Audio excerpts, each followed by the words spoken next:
नमस्कार, मी विजया वामन आणि तुम्ही पाहत आहात मराठी मंडळी।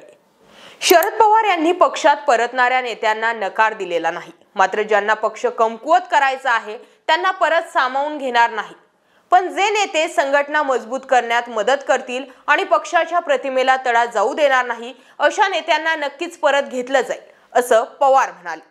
दुसरीकडे ज्यांना परत जायचंय ते जातील, जे माझ्यासोबत राहतील त्यांना सोबत घेऊन मी लढेल, असं अजित पवार यांनी म्हटलंय।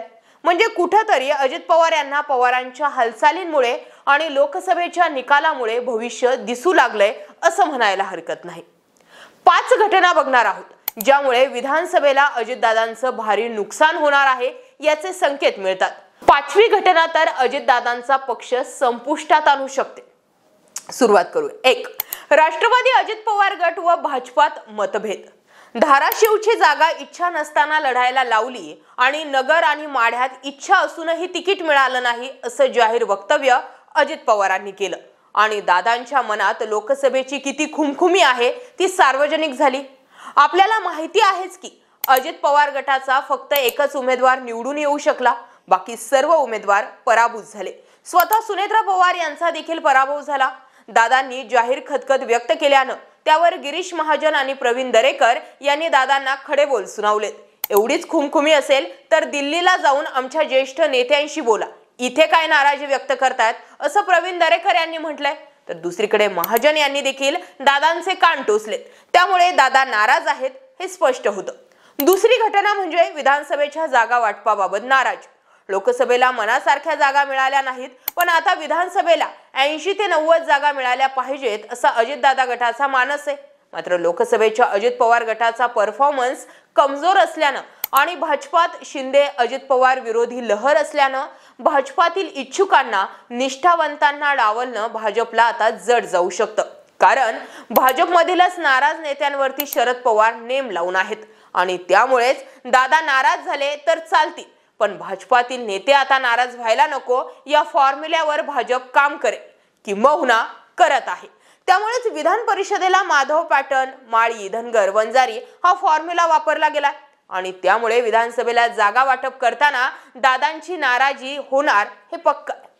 तिसरी घटना, नेते व कार्यकर्ते पक्ष सोडत आहेत। लोकसभेच्या पराभवामुळे सर्वाधिक फटका बसतोय तो अजितदादांनाच, कारण अजित पवारांसोबत काही नेत्यांना भविष्य दिसत नाहीये। त्यामुळे अनेक नेते शरद पवार गटात जाण्यास इच्छुक आहेत आणि काहींचा पक्षप्रवेश होत आहे।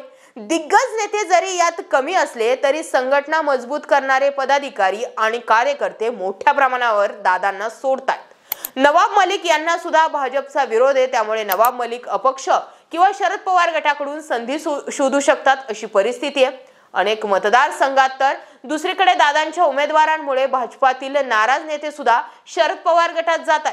परिणामी शरद पवारांची ताकद वाढते। चौथी घटना, पवारांच्या उमेदवारांसमोर दादांकडे उमेदवार नाहीत।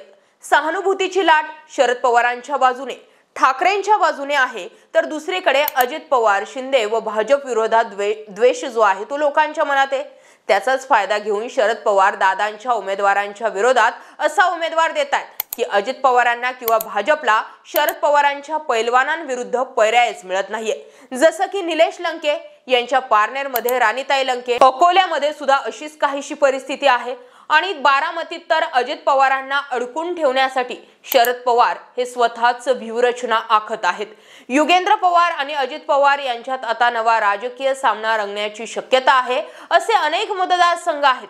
सोबतच ऐन वेळेवरती जर अजित पवार गटाकडून काही मंडळी शरद पवार गटात आली तर दादांना तिथे सुद्धा उमेदवार शोधणं जड जाणार आहे।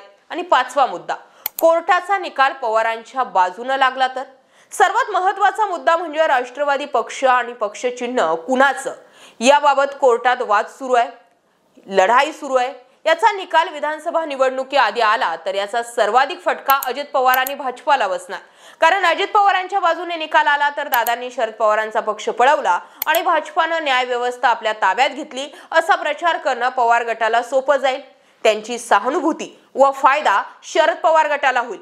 दुसरीकडे अजित पवारांच्या विरोधात निकाल लागला आणि पक्ष व चिन्ह शरद पवारांना भेटलं तर बघा सत्याचाच विजय झाला आणि आता विधानसभेला सुद्धा आमचाच विजय होईल। पक्ष चोरणाऱ्यांना बाप चोरणाऱ्यांना मतं देऊ नका असा प्रचार करणं शरद पवार गटाला आणि ठाकरे गटाला सोपंच आहे आणि यामुळे कोर्टाचा निकाल काही जरी लागला तरी याचा फायदा शरद पवार गटालाच होणार आहे। आमदार अपात्रता प्रकरण यामध्ये टर्निंग पॉइंट असू शकतो आणि त्यामुळे निकालाचं टायमिंग खूप महत्त्वाचं असणार आहे। तर या होत्या 5 घटना, 5 मुद्दे ज्यामुळे अजित पवार गटाची पूर्ती गुचित झाली आहे आणि नेत्यांना अजित पवार गटात भविष्य दिसत नाहीये। त्यामुळे विधानसभेला अजित पवारांचं नुकसान होतं का किंवा यावर अजित पवार काही तोडगा काढतात का हे पाहणं महत्त्वाचं असणार आहे। अशाच व्हिडिओसाठी आपलं चॅनल जरूर सबस्क्राइब करा। हा व्हिडिओ आवडला असेल तर शेअर करा आणि लाईक करा। बाकी जय महाराष्ट्र।